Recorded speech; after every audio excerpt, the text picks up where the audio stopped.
Hello mga idol, dito na naman tayo ngayon sa ating opisina. Magluluto tayo ngayon ng kalo-kalo. Mga idol, ang karne naghihiwa ko kanina. Tanggalan muna natin ng mantika kasi ilalagay natin sa kalo-kalo. Yan na mga idol, nagmamantika na siya. Ipa-crispy lang natin para masarap kainin. Yan na mga idol, pag madami na siyang mantika, tatanggalan natin mamaya yan bago natin lalagyan ng itlog.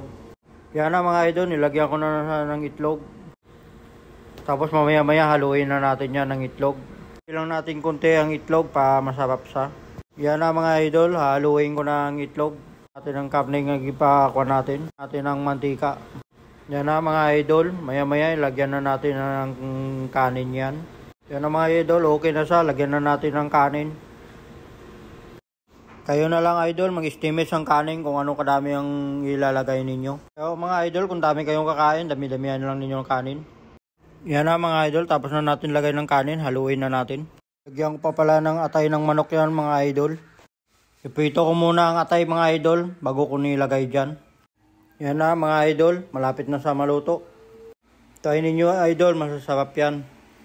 Halimbawa idol, kung dami kayong kakain, ganyan ang gagawin nyo. Kunti lang inyong mga ulam, para lahat kayo makakain. Maraming salamat pala sa inyo mga idol. Sa suporta sa Anton TV YouTube channel. Yan na mga idol, luto na. Kain na tayo mga idol.